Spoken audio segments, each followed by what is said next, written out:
I'd be doing this world a disservice if I didn't do everything in my power to teach everyone the manual transmission. So my thoughts for today are, who can I convert at the moment? And that is my little sister. Hey guys. Who is holding the camera right now.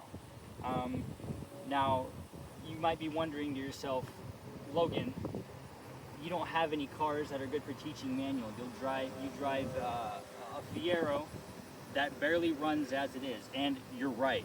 However, what you don't know is I also have another car that's perfectly suitable for a beginner driver, and it's right there. Now, what is this car, you might be wondering? Not. This is a 2000 fixed roof coupe C5 Corvette. In 1999, Chevrolet decided that they wanted to do something a little bit different with the Corvette.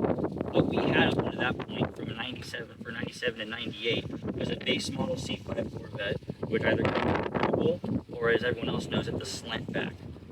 It came in either automatic or manual and weighed about 3,200. What's different about this car? Automatic was not an option, which we like. What else was different? These cars weighed significantly less because they took the convertible and they put a fixed roof coupe on. Now, this means that it had a stiffer chassis and it was lighter and only came with a 6-speed manual, which is better for many reasons. The idea was to have a performance-based and focused Corvette, which in 2001 they named the Z06 Corvette. Now, what's the difference between an FRC and a Z06 Corvette? Well, it was the suspension, shock struts, and springs, and intake, exhaust, and that's about it. And that made 50 more horsepower. So, what makes this the perfect car for a beginner who's never driven a stick before? That would be 345 horsepower, 350 foot-pounds of torque, and a 6-speed T56 that is not easy to shift. I think that's perfect. So, crash course. What's the difference between a manual and automatic when you're going? So, when you're driving an automatic car, which I'm sure you know, you're going to release your foot off the brake and the car is going to start moving. Now, the only difference is you're going to have the clutch engaged. Engaging the clutch just disengages the motor from the drive shaft, so the motor can move freely while the drive shaft doesn't move. So the tires will not move while the motor is moving, which means you can rev the car and it won't do anything as far as moving the car. So the only difference is, instead of just letting off the brake, you'll let off the clutch until it engages. That's where you'll feel the car bite, just like in an automatic car. When you take the brake off and you feel the car start moving, that's when you take your foot off the brake, onto the gas until you're moving, off the clutch, and there you go. When you're shifting gears, it's the same concept. You put your foot down, shift gears, and then once you're in gear, until it engages again, and you go. Same concept for shifting as it is for taking off, just like that. So can we apply these basic principles and teach it to somebody who has no idea what they're doing? Let's find out. Recording. Everyone say hello to my sister real quick. Hi, Kayla. All right, so how do we start in a manual car? We clutch in and then we start the ignition. The only difference between this and automatic. This is where you start the car. Don't put your foot on that. Put your foot on the brake. On the brake. Yep.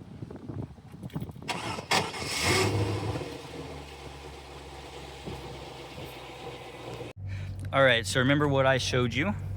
You put it in gear, so that's clutch in, foot on brake, clutch all the way to the floor, and the gear pattern will always be on the top of the shifter in a factory car. Now, if you buy a car that has an aftermarket shift knob, it'll probably be different. So then you'll go over and up, and then that is your first gear, just like it shows on the pattern. And then make sure the e-brake is down, otherwise you're just gonna kill it. Make sure the e-brake is down, otherwise you're gonna kill it. As you can see, I'm not as strong as Logan. All right, so This is where you lift up on the clutch until you feel the car engage. You want to feel the car bite. Okay, so just let off until it engages and then let off the brake.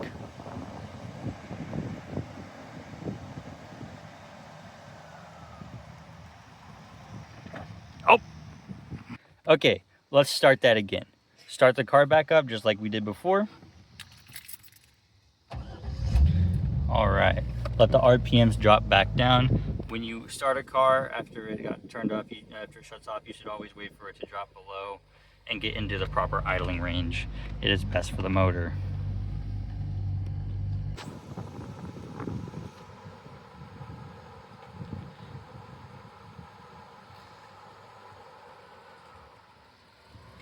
There we go.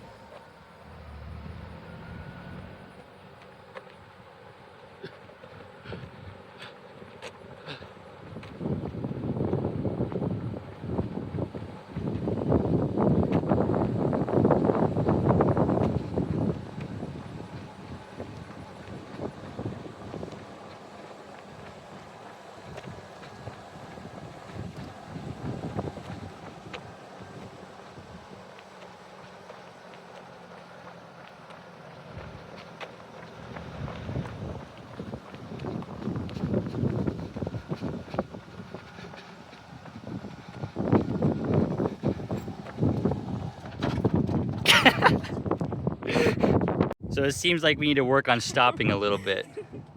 All right, so I didn't think about explaining. So when we're stopping the car, it's kind of the same process as when you go.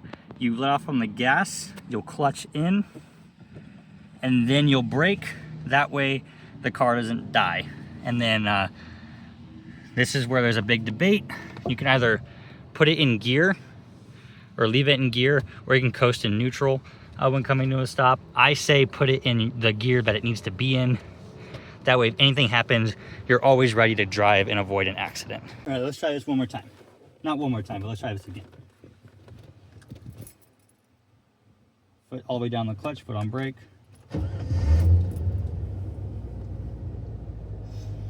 Wait for it to drop down in RPM. All right, you actually did a really good job taking it out the second time, so let's try that one more time. Feel the car bite, and then take it off the brake, and then slowly on the gas a little bit. There you go. Now you're driving in first. I want to see you try and put it into second. So remember what I told you with gear change is the same as taking off. You put your foot all the way down on the clutch, take off the gas, remove the gear shifter back, but hold on. So you want to make sure you have momentum while you're doing it, because now you're going to stop. You have to take off in second again. So take off in first. Oh, it's okay.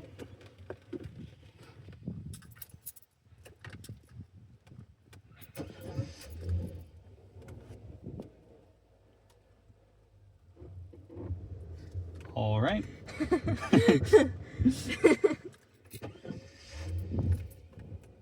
I will note, this car is a little bit tricky because the clutch engages right at the top of the pedal, so it is pretty easy to kill it. So then, don't do it, but I'm telling you how to do it. You'll fully engage the clutch, and then you'll move the shifter back into second, and then you'll let it engage like before, and then put your foot on the gas. But you have to do it kind of quickly. Not like, slam shift it, but you want to get it up to about a little over 10 miles an hour, maybe 1,500 RPMs, around there, yeah, and then that's when you'll want to shift. Then we can coast in a second.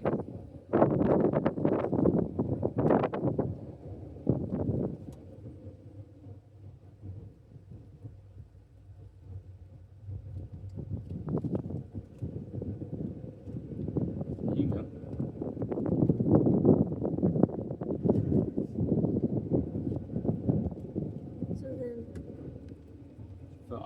So then you'll clutch down and shift. There you go, and then there you go.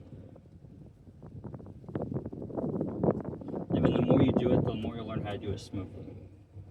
There are people who drive manual for 20 years and then they can never shift smoothly. So don't feel too bad, if you can't do it, like you're floating gears in a semi. You've never driven a manual before. So I'm gonna wanna engage the clutch. Yep, and then brake. Clutch and then brake. Oh, a little bit of a hard stop. All right, and then you take it out of gear. That's all right. I mean, it's a pretty good parking job, all things considered, you know? Okay, so I will note, if you look down here, these are 12-inch rotors. So for someone who has very little experience driving, let alone a manual car, but little experience driving, and the experience she does have is probably her mom's SUV. 12-inch rotors are pretty difficult to work. They're pretty shocking because you put down a little bit, especially at low speeds with how light the car is, you stop pretty much instantly. They're really good brakes. So what's the goal here? What's the challenge? Okay, we can teach someone how to drive around in a parking lot all day long at 15 miles an hour tops. Now what's the goal for today? We're driving it back home, which means we're going up to a whopping 30 miles an hour, probably. Maybe 35, depending on what road we take. Why is this dangerous? Well, it's not, but it's a good goal to have. And you double that and you're ready for the highway. So that's what we're working for. This is the look of despair of somebody who just found out that they're gonna have to actually drive outside of the church parking lot. Are you ready?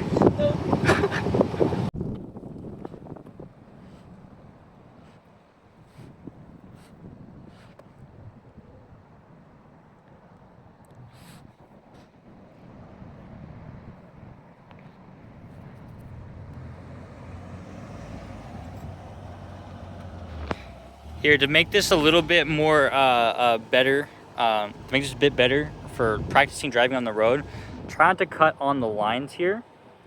Follow the lines, and then only like turn after you've passed the lines. Like treat them like if you were driving on the road, you wouldn't cross over traffic lines. So try to not cross over the parking lines, just for better practice doing that.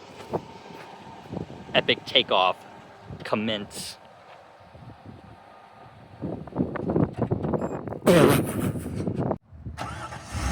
Epic takeoff part 2.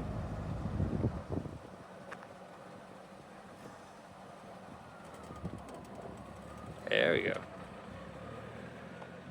Now she's gonna try to stay off the lines and treat it kind of like a road.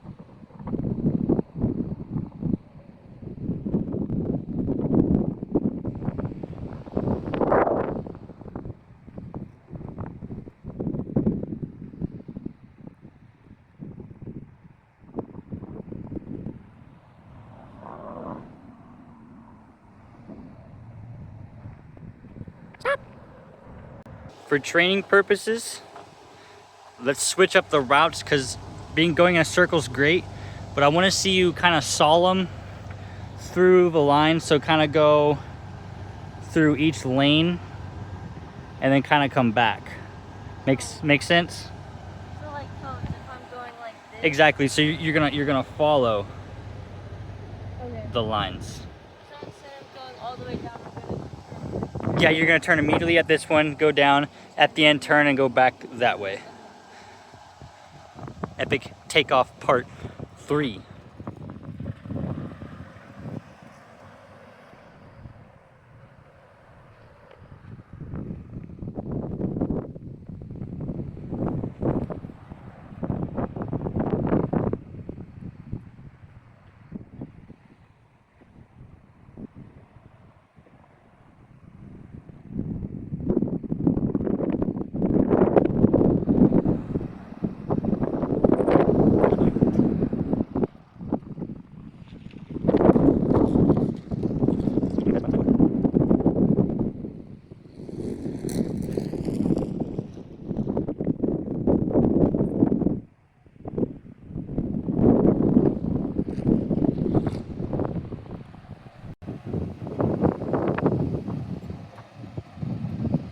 pretty good stop compared to the last one.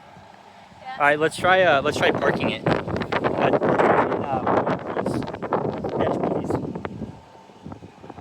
Takeoff part 4.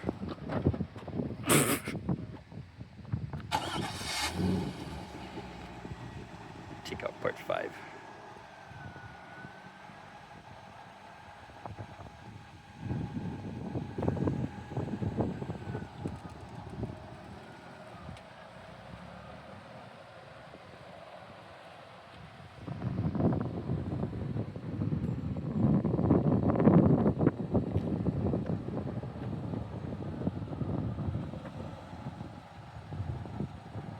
There you go.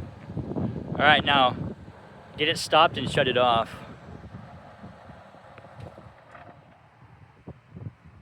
All right, how are you feeling? Feeling pretty good. Might want a manual. It's good. Okay, quick assessment. You take the turns pretty good, I'd say, and you're shifting pretty good. I didn't even notice you were shifting into second like I told you to, because you were doing it smooth enough. I didn't hear anything or see it clunk, so that's very nice. But you're struggling with stopping and going. Stopping, you stop pretty slowly, which isn't a bad thing. Smooth stopping is good, but you kind of want to stop a little bit sooner because we don't want to roll too much. If you're going to a stop sign, you want to stop at the line. You don't want to go past it. And then going. So what we're going to do now is you're going to drive up, go to a parking spot, stop for a second, drive up, go to a parking spot, and go again. So you're just kind of going, stopping, going again. That way you'll learn how to quickly take off. Not like a race car, you're not dumping the clutch, but you're going to be starting and going a little bit faster because it takes you a solid 20 seconds to probably take off, which is okay because you're learning. But if we're going to drive on the road, it's not going to be good. People are going to honk at you. Epic takeoff part 6. Stop and go. Commence.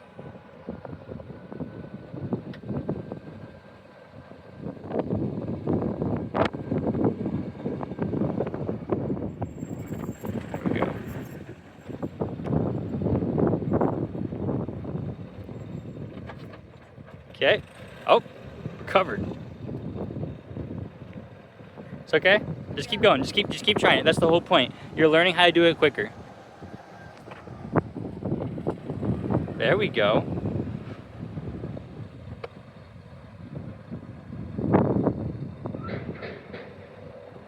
I thought that was me for a second. I was like, oh. No, you're all right. Okay, so what do you want me to do from here since there's no parking? Turn around and then stop into this one and then go the other direction. Right.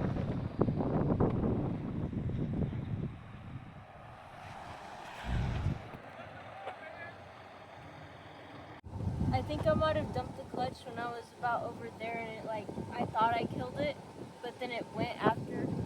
Okay, so what she actually did was she essentially killed it, but in a manual car you can do something called a running start or it's like a clutch starting. It's where everything is engaged, the ignition is engaged, and you pop up on the clutch while you're moving, and it gets the car going again. You can start it without the starter doing it that way. That's what she's doing. Dumping the clutch is when you rev on the motor, and then you with the clutch fully engaged, and then you pop off on the clutch to get a faster start.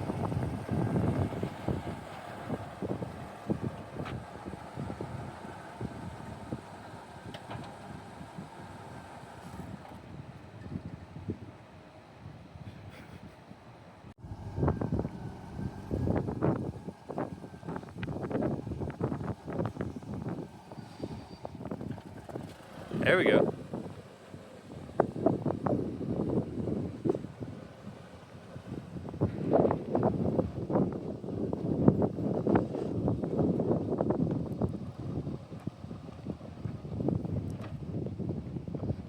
This is how we learn. Don't get disappointed every time. It took me a long time to learn how to drive a manual car.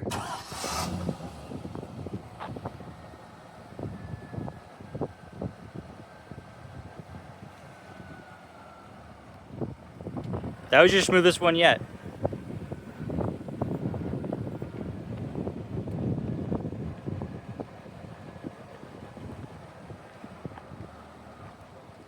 There we go.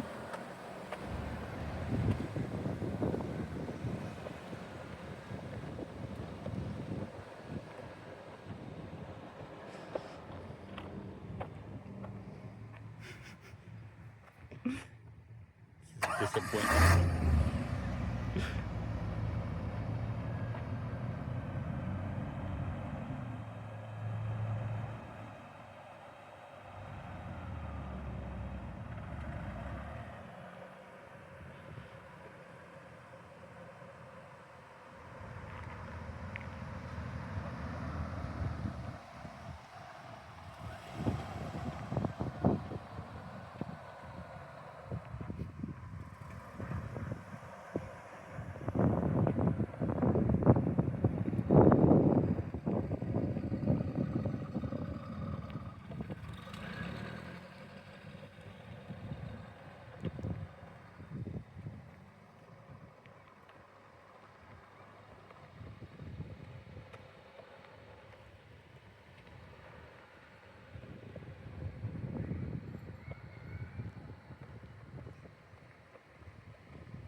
All right, just something that might help.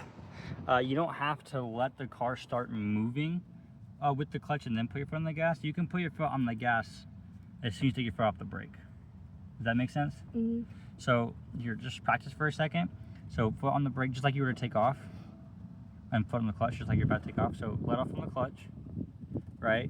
You get about there, take your foot off the brake and onto the gas a little bit, and then that's where you want to be. See, you can actually practice with your car off, because if you let off from the clutch again, like push down all the way, and then let back off, up again, car stops moving.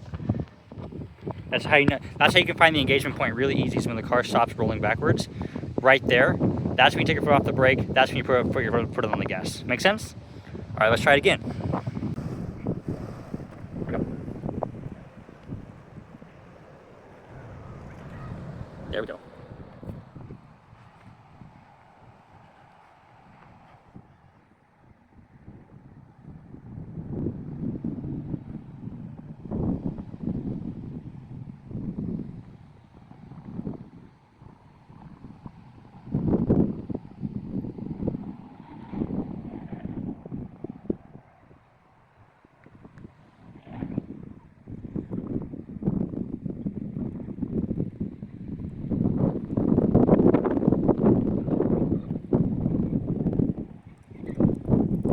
Now we're gonna just drive around the parking lot again like we were doing, and then just get used to driving it and shifting. All right.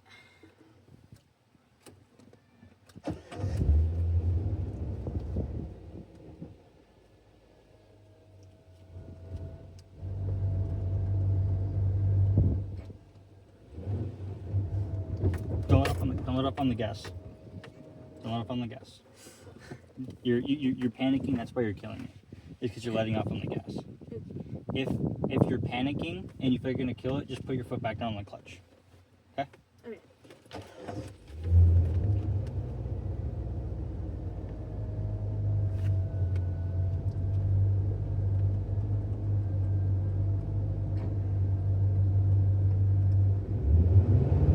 Oh my gosh.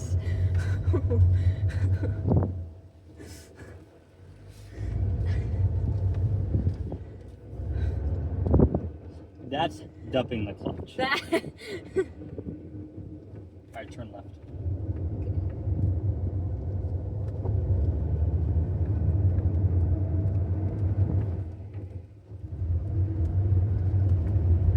Put in the seconds here. Cruise me first. There you go. Little too.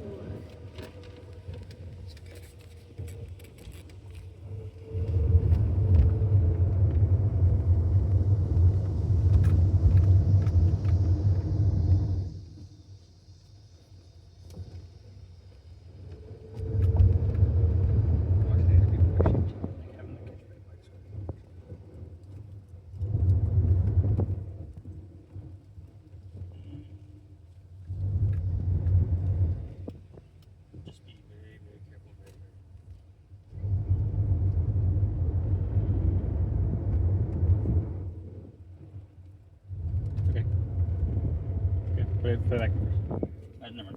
Sorry. Okay, we won't go that way again. I forgot that. Yeah, I did too. There you go, though.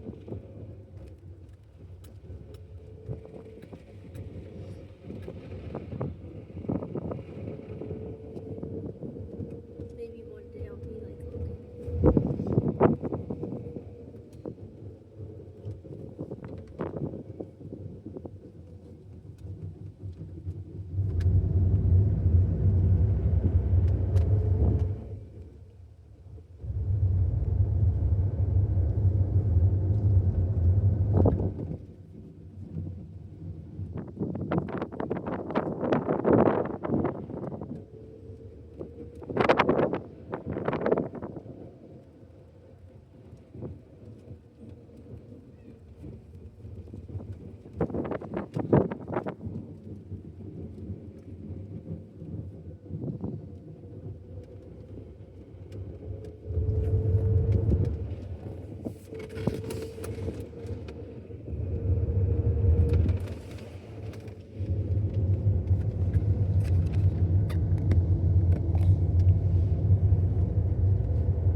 So when I slow down for like a stop sign, am I wanting to would I put the car in first, back in first? Yes.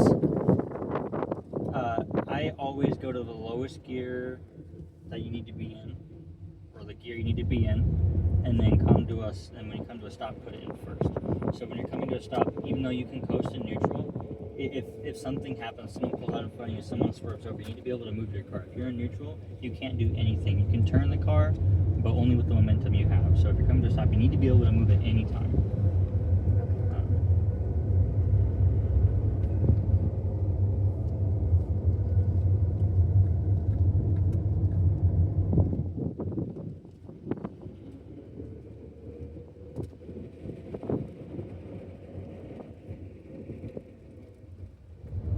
So come to a stop here. And then act like you're making a left turn.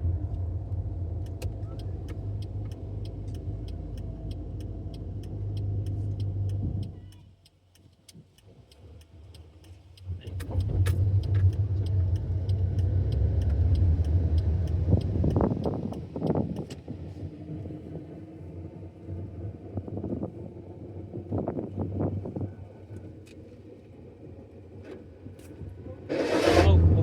Okay. Put it all the way in neutral? Or put it all the way in, cut all the way down? Okay. So, problem with T56, or not T56, but problem with these cars from the factory, from the clutch. So, the throw for most cars, this would be, or cars that, you know, how it should be is this would be gear, but all the way over here is in gear, all the way back here is in gear, all the way up here. So it's got such a long throw, but it's really easy to go, oh yeah, it's right here, it's in gear, but no, it's actually here's in gear. But it'll stay and feel like you're in gear. So, oh yeah, look, I'm in second. No, now you're in second. So really easy to grind gears. So not a big deal.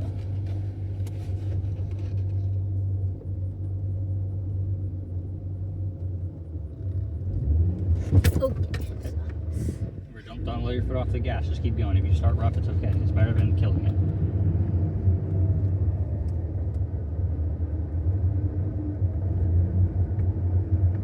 And then coast in a second because it's just a nicer gear.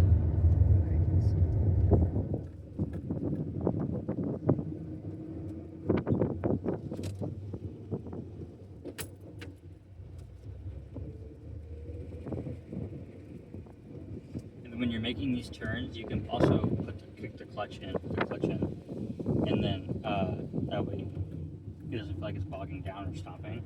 And then yeah, you let back up and then put your foot back on the gas, just like taking off. That way you can go around the turn with that. Because if you have the engine, or if it's in gear and the engine is rotating the drive shaft while you're slowing down, or like you're not moving or anything, it's gonna do what's called engine braking and slow the car down. So if you're in neutral, it'll slow down just by momentum, not by the car bogging itself down and trying to kill itself, basically.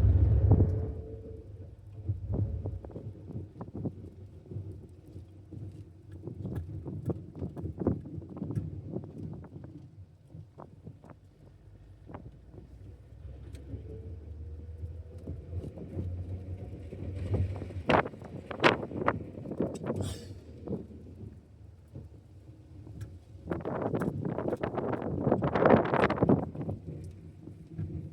left, so we can actually go all the way around again.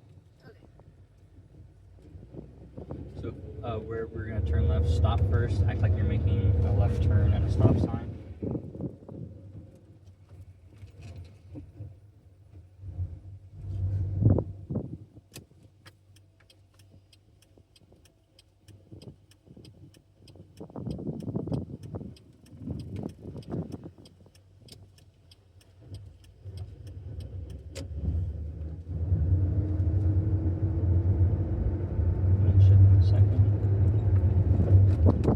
First is just a takeoff. It basically is not a cruising gear. You can do it, but it feels very rough. Yeah, I noticed that. It feels a lot smoother being in second. Yep. That's gear ratios.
I want you to stop at every turn and act like it's a stop sign. Make sense?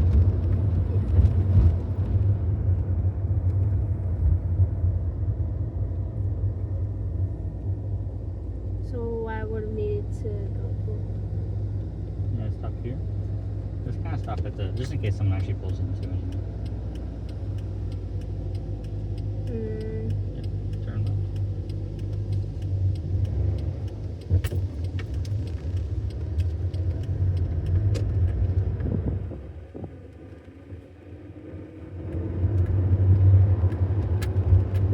Okay. That's just first. So would I want to stop him still? No, you can go through here, but at the top of that. So shift in the center. Okay.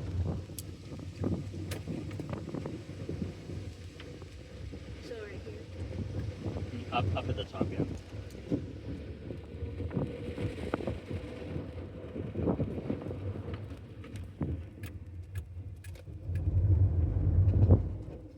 then turn right and then go around. So it starts a little bit trickier. Yep. It's gonna happen every time.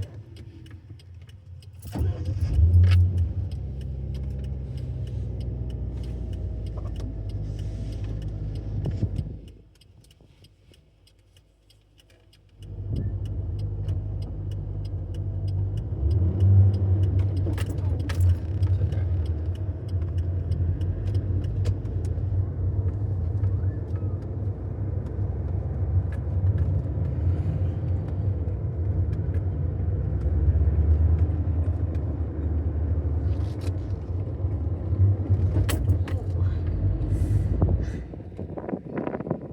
So stop up here.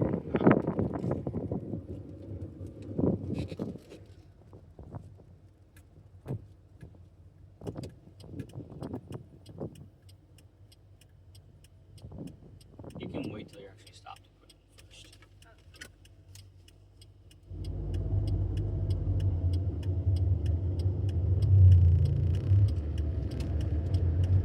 You do a really good job there of letting it engage shift.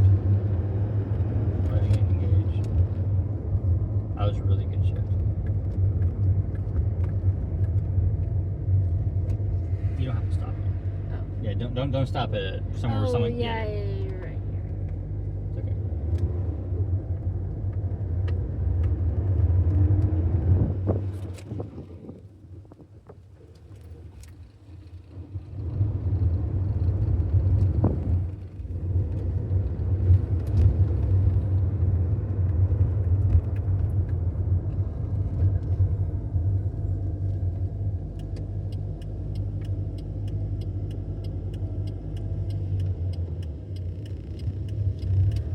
Very nice.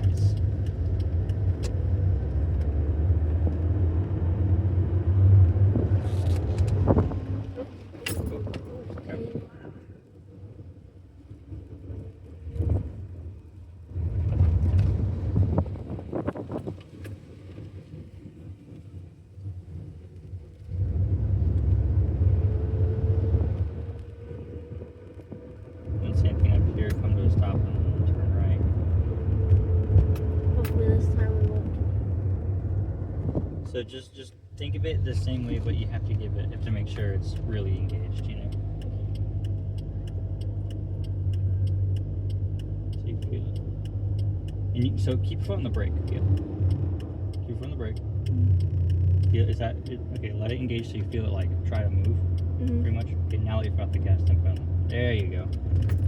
Oh. Yeah. Okay. I didn't notice that before. So keep your foot on the brake, let it engage, then put your foot on the gas. Keep your foot on the clutch until you're moving, and then take your foot off the clutch. Oh. You're trying to like, I forget it's a race car.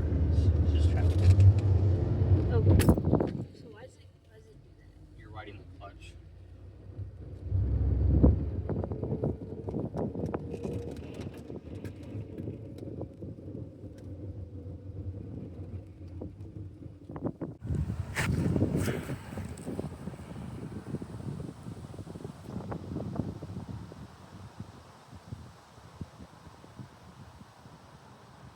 So who forgot their permit? Who forgot their permit? I forgot my permit. We'll be back to regular scheduled programming in just a moment. Do we feel road ready? Not today, I don't think. That's okay. Maybe next time though. It's okay. We'll be back again, and then we'll be road ready next time. I think 3 total hours is a very reasonable amount of time to learn how to be road ready in a Corvette you've never driven before, with limited driving experience, with a manual that you've also never operated before. So, be taking those back now. Back to the passenger seat you go.